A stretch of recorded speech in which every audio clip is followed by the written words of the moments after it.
놀라운 은혜가 여러분을 어떻게 사용하시는지, 여러분을 통해서 어떤 일을 하고자 하시는지 적나라하게 경험하고 드러나게 될 줄로 믿습니다.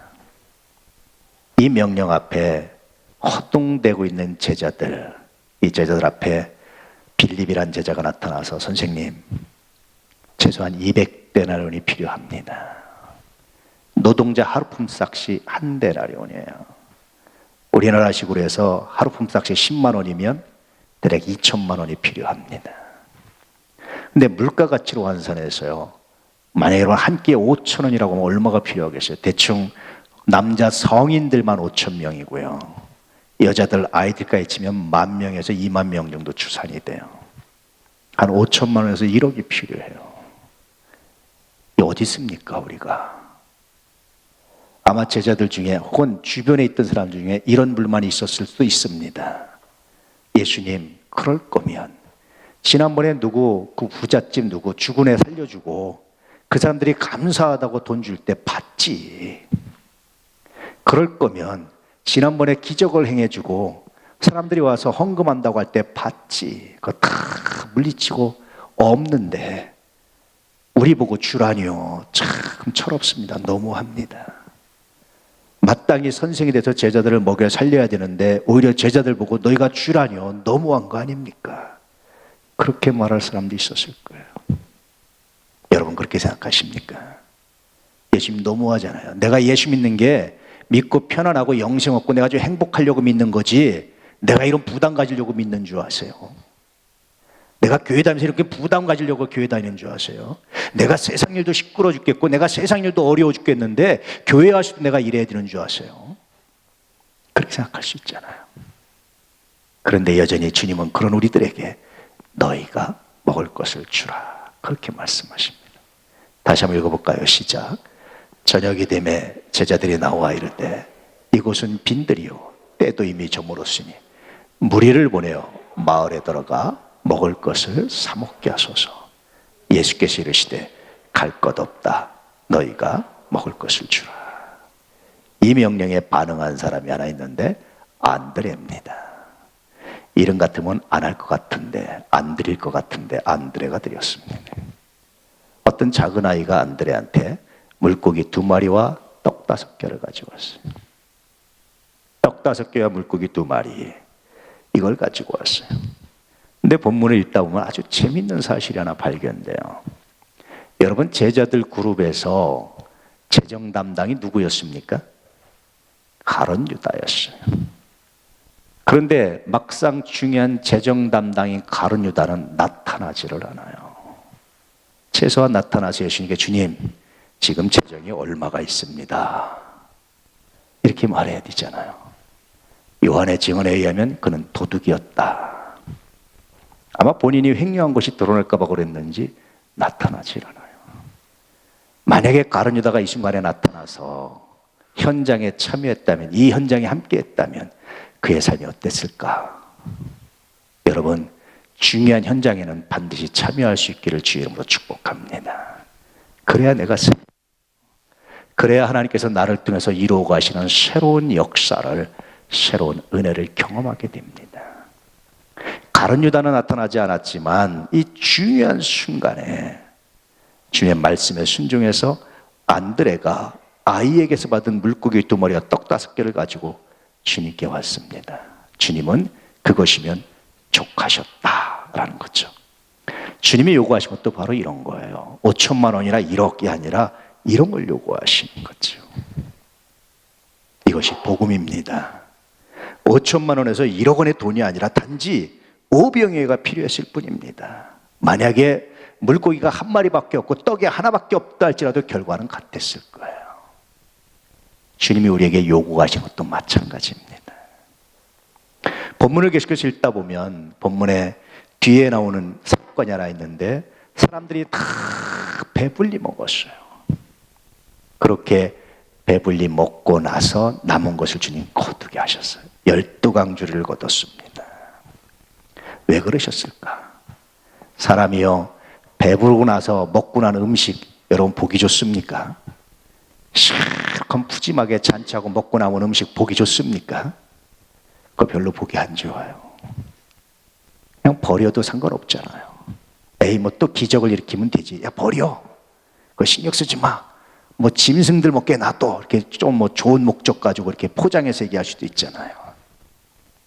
그런데 주님 다 거두라고. 왜 그러셨을까요? 왜 그걸 거두라고 하셨을까? 생각하면서 묵상하면서 발견하는 것들이 있었습니다. 주님은요, 어떤 기적이든지 일으킬 수 있었지만 기적을 일으키는 일에 그렇게 집중하지 않으셨어요. 기적은 다른 면에서 보면 하나님의 섭리를 위반하는 거나 마찬가지입니다. 물고기 2마리와 떡 5개를 가지면 많이 먹으면 2-3명 정도 먹는 것이 하나님의 섭리예요. 여러분, 밥 한 공기 가지고 한 사람 먹는 것이 하나님의 섭리입니다. 인간의 식사량을 그렇게 하셨어요. 물론 나눠 먹을 수도 있지만 보편적으로 보면 그게 보편적이에요. 그런데 그것 가지고 5,000명, 아이와 여자들까지 치면 대략 10,000명에서 20,000명이 먹고도 12강주를 남겼습니다. 이건 어떤 의미에서 하나님의 섭리를 위반하는 거예요. 그래서 주님은 기적을 일으키는데 그렇게 많이 즐겨하진 않으세요. 꼭 필요한 경우가 아니면 기적을 일으키지 않으셨어요. 이것이 먹고 남은 것을 거두라고 말씀하신 의도입니다.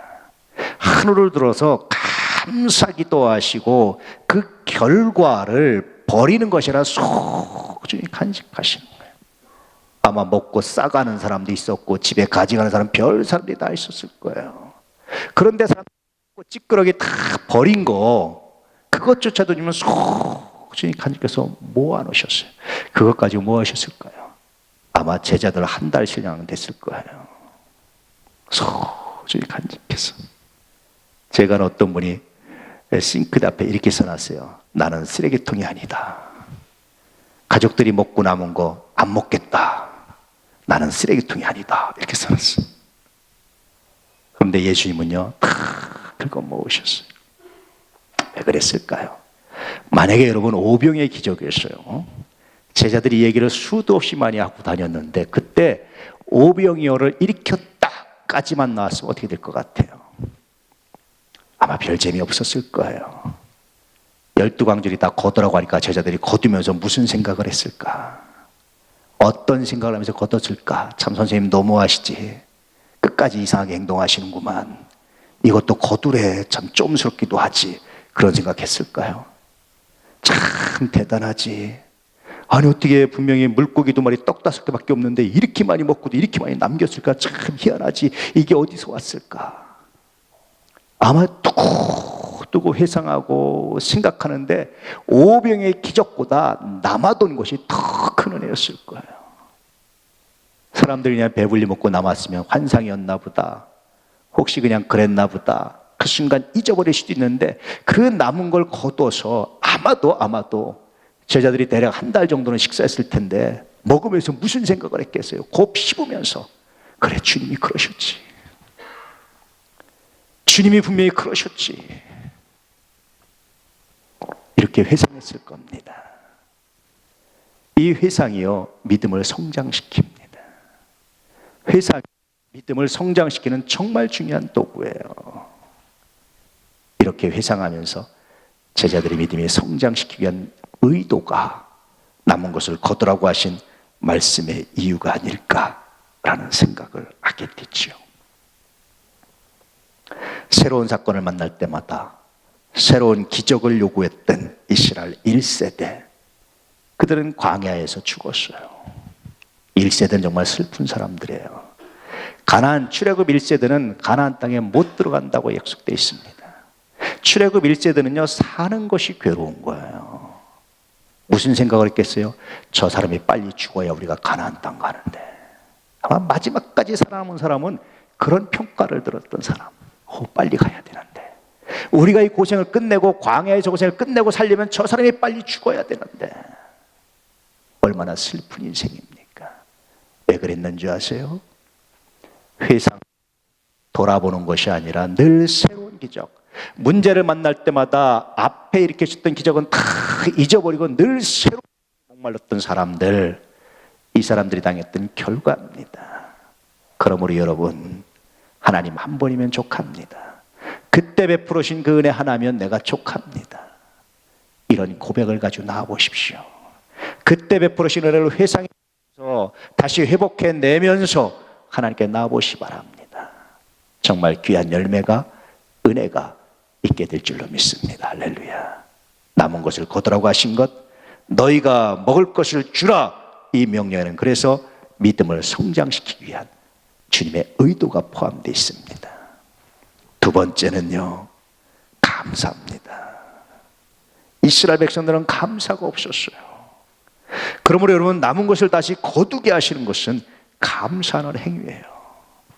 물고기 2마리, 떡 5개 들어서 큰 사기를 하신 주님은 다시 제자들에게 그 남은 것을 기억하게 하고 곱씹게 하면서 이 사건을 일으키신 하나님, 그분께 나아가게 하는 겁니다. 오스기니스라는 사람 이런 얘기를 합니다. 감사하는 기억을 잘 간직하는 것은 영적인 예술이다. 감사로 제사 드리는 사람 하나님을 영화롭게 한다 라고 말씀하고 있죠. 그래서 너희가 먹을 것을 주라, 이 명령 안에는 감사가 포함되어 있습니다. 여러분, 감사하고 있습니까? 나 없어요, 나 먹기도 바빠요, 나 힘들어요 라고 말하고 있습니까? 아니면 하나님 감사합니다, 내게 주신 것 내가 그렇게 나누기 원합니다, 이런 고백을 가지고 있습니까? 말이 나온 김에 오스기니스 얘기를 한마디 또 하자면 이런 얘기를 해요. 사람들이 왜 신앙의 회의에 빠지느냐, 왜 사람들이 신앙 넘어지느냐, 그 이유 그 중에 하나가 뭐냐, 헌신할 수 있는 타이밍을 놓쳐서 그렇다. 헌신할 수 있는 기회를 놓치면 신앙의 회의에 빠진다는 거죠. 오늘 말씀에 보면 강력한 요청입니다. 너희가 줘, 너희가 헌신해. 그러면 너희 신앙이 회의가 아니라 온전하게 자라기를 원한다라는 주님의 강력한 의도가 이 안에 들어있는 것을 발견합니다. 그 헌신이 제자들로 하여금 색다른 경험을 하게 하죠. 당시 유대인들의 여행 습관은요, 보통 다니면 3일치 정도 물과 식량을 가지고 여행 다니는 게 습관이었습니다. 아마 이렇게 보면, 이렇게 오늘 안드레에게 물고기 2마리 떡 5개를 가져온 아이도 그것이 자기의 전부였을 거예요. 자기도 굶어야 되는 거예요, 그걸 주고 나면. 마치 밭에 감추인 보물을 발견하고 그 밭을 산 사람, 자기 소유를 다 팔아서 그 밭을 산 사람처럼 천국은 언제나 그런 사람들의 소유가 되는 거예요. 그렇게 천국을 소유한 사람들의 신앙은 성장할 것이고 더불어서 주의 은혜를 경험할 것이며 이제까지 못했던 색다른 경험을 하게 될 겁니다. 이게 오늘 말씀의 의미예요. 오늘 말씀을 다시 보면 제자들은 주님, 사람에서 무리를 보내서 사 먹게 하시죠. 주님 뭐라고 그러십니까? 갈 것 없다, 너희가 줘라. 왜 그렇게 말씀하셨을까요? 앞에서 말씀드린 것처럼 첫째는 믿음이죠. 믿음의 성장.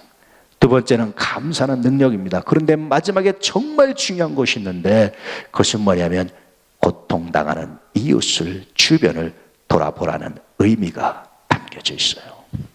여러분, 본문에서 단순히 음식은 음식이 아닙니다. 너희가 먹을 것을 주라는 것은 단순히 음식을 말하는 게 아닙니다. 고통당하는 이웃을, 주변을 돌볼 수 있는 힘을 말하는 거예요. 놀랍지 않습니까? 언어의 연금술사로 불리는 시인이 하나 있죠. 라이노 마리아 릴케라는 시인이 있는데 20세기의 시인인데요, 그가 그런 말을 해요. 누군가 여러분에게 정말로 위로해주고 명언을 남겨서 위로해준다면 그의 삶이 평안할 것이라고 생각하지 마시오. 누구든지 그렇게 좋은 말로 위로할 수 있는 사람은 자기가 고통을 당해보지 않고는 그런 위로의 말을 할 수가 없습니다. 당신보다 더 큰 고통을 당해봤기 때문에 당신을 위로할 수 있는 겁니다. 어떤 할머니와 손자가 이런 얘기를 합니다. 할머니가 손자한테 열이 나는구나, 아프지, 약 먹자. 할머니, 내가 아픈 걸 어떻게 알았어? 할머니가 그런 얘기를 하죠. 내가 더 아파봤기 때문에. 할머니도 너처럼 자라면서 아파봤기 때문에 알 수 있단다. 아파본 사람이 아픔을 아는 거죠. 그런데 때때로 우리는 내 아팠던 것을 잊어버리며 마치 나는 아프지 않았던 사람처럼, 나는 아픈 기억이 없었던 사람처럼 생각한다면 이게 얼마나 슬프겠어요. 너희가 먹을 것을 주라. 너희도 고파받지 않느냐? 너희도 힘들어받지 않느냐? 너희도 고통당해받지 않느냐? 너희도 어려워받지 않느냐? 그들을 도와라. 이런 말씀이 들어있습니다. 광고 시간에도 말씀드렸지만 유학원 학생들, 특히 신학을 공부하고 영적인 지도자가 되려고 하는 사람들, 마음이 그렇게 오랫동안 남아요. 몇 번 말씀드렸지만 보면 보입니다. 굶고 있는 눈들이. 자존심 상해서 말을 안 해요. 제가 몇 번 기숙사 담당자들이나 굶고 있는 사람들 추천하세요. 없어요, 그런 사람들. 그런 사람들 없어요. 제가 속으로 뭐라고 그러게요? 저 바보, 눈 감고 사는구나. 지가 담당자면서도. 추천하세요. 없어요. 눈 감고 사는 거예요. 자존심 상해서 말을 안 하는 거예요. 우리나라 아이들도요, 점심을 못 먹는 아이들이 있어요. 자존심 상해서 말을 안 해요. 예전에 김영란법이 시행되기 전에는 강의함을 앞에다가 많이 갖다 놔요. 몇 번 말씀드렸지만. 그걸 싹 쓸어서 가방에 놓고 오다가 뭐 쳐다봐요. 그런 눈빛이 달라요, 아이들이.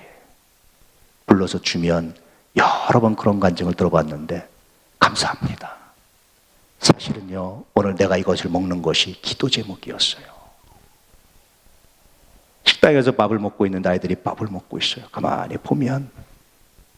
그래서 밥값을 내주면 그 아이는 일주일치 밥값을 그 한 끼에 다 소비해서 내는 아이들이 있어요. 여러분 보십시오. 보세요. 저는 금식을 해봤는데 금식해본 경험이 얼마나 소중한지. 이런 거구나. 굶는다는 게, 먹지 못한다는 게. 금식 기도가요, 인간적인 생각으로 얼마나 힘든지 몰라요. 금식을 결정하고 금식을 하는데 얼마나 힘든지. 이건 금식이 아니라 궁식이 되는, 궁식이. 그래서 12시까지 밥통을 딱 놓고 기다리는 거죠. 하나님 12시 되기를. 12시 딱 됐는데 미안해서 오면 혹시 시계가 틀렸을까 봐 5분은 더 기다려야지. 꽉 참고 5분을 기다리지. 그리고 밥을 먹는 그 마음. 그래서 그때를 생각해 보는 거예요. 그럼 보여요, 여러분. 너희가 먹을 것을 주라. 한번 보라는 거예요, 주변을. 가서 사 먹게 하십시오. 그 중엔 돈 없는 사람이 있어요. 사 먹을 돈이 없는 사람들이 있어요. 그들에게 너 가서 사 먹으라고 말하면 그들은 또 굶어야 되는 거예요. 주님의 제자들에게 이렇게 물은 겁니다. 너는 그게 안 보이니? 사 먹을 가서 라고 말할 때 돈 없어서 사 먹을 수 없는 사람들이 너희는 안 보이니? 라고 주님 말씀하시는 거예요. 부자로 살지도 않았으면서, 너희들 중에 그렇게 부유하게 살지도 않았으면서, 너희도 고통당하고 힘들게 살았으면서, 하루 벌어서 하루 먹고 산 사람도 있으면서 안 보이니? 불과 50년 전만 해도 우리나라는 세계 최빈국이었습니다. 이만큼 경제대국이 됐는데 외국인 노동자들 조선족이라고 탈북자라고 무시하고 비난하고 정말 슬픈 일이에요. 하나님 이 죄를 용서하십시오. 혼자 괜히 기도할 때가 있어요. 내가 안 했으니까라고 무시하지 마십시오. 말 한마디 한 것, 무시한 말을 한 것, 무시하는 눈으로 쳐다본 것, 다 거기에 동참한 겁니다. 정말 회개해야 되지 않겠습니까? 너희가 먹을 것을 주라. 이 명령으로 돌아가야 됩니다. 이 거룩한 부담을 온몸으로 안아야 됩니다. 그래야 저는 대한민국이 다시 희망이 있다고 저는 확신합니다. 대통령 하나 바뀐다고 나라가 희망이 되는 것이 아니라 하나님의 백성들이, 하나님의 자녀들이 다시 이 말씀으로 돌아가야 저는 이 나라가 희망이 있다고 저는 믿습니다. 너희가 먹을 것을 주라. 정말 부담되는 명령입니다. 그런데 이 거룩한 부담을 온몸으로 안고 살아보십시오. 그럴 때 이 명령의 진짜 면을 발견하게 되는데, 그것은 단순히 굶주리는 사람이 아니라 이 명령을 듣는 제자들을 위한 주님의 정말 큰 사랑이고 배려인 것을 발견할 수 있어요. 우리들을 위한 겁니다. 굶는 사람도 위하지만 우리들을 위하는 거예요. 여러분, 깊이 돌아보시고 깊이 묵상해 볼 수 있기를 정말로 축복합니다. 물고기 2마리와 떡 5개밖에 없는 우리들에게 주님은 여전히 동일한 명령을 멈추지 않고 있는 겁니다. 이 마음으로 주변을 한번 돌아보세요. 이 마음으로 묵상해 보시길 바랍니다. 그러면 배고픈 사람, 우리의 도움을 간절히 원하는 사람들, 이들이 눈에 들어오기 시작할 겁니다. 그들을 위해서 여러분 드려보시기 바랍니다. 내가 할 수 있는 것 이거밖에 없습니다. 내가 가진 것 이겁니다. 드려보시기 바랍니다. 주님께서 그걸 통해서 오병의 기적으로 화답하실 겁니다. 그 순간 다시 남는 것을 거두면서 복음 이야기를 세상에 들려줄 수 있는 믿음의 사람들 되시기를 주의 이름으로 축복합니다. 복음 이야기를 하는 사람, 그 사람을 통해서 하나님은 세상에 희망이 되게 하시고 어둠을 물리치게 하시고 새롭게 하시는 거룩한 복이 있습니다. 그러므로 여러분, 부담을 회피하지 마십시오. 거룩한 부담을 안고 사십시오. 한 달에 85,000원 없어도 삽니다. 제가 아는 우리 교인들 전체가. 부담 갖지 마세요. 회피하지 마세요. 주 안에서 동참하십시오. 이 내용과 이 설교를 맞추지 않았어요. 근데 희한하게 오늘 맞는데 이걸 보면서 제가 하나님 당신의 뜻입니다. 이런 묵상들을 하게 됩니다. 너희가 먹을 것을 주라. 이 말씀을 가슴에 품고 이 말씀 가지고 세상에 수 있는 믿음의 사람들, 하나님의 사람들, 복음 이야기꾼이 되시기를 정말로 축복합니다. 그렇게 오병의 기적의 주인공이 되시고 남는 것을 거두며 간증하는 사람이 되시고 그렇게 세상에 희망이 되는 믿음의 사람, 우리 도난 가족들 되시기를 진실로 축복합니다. 기도하겠습니다.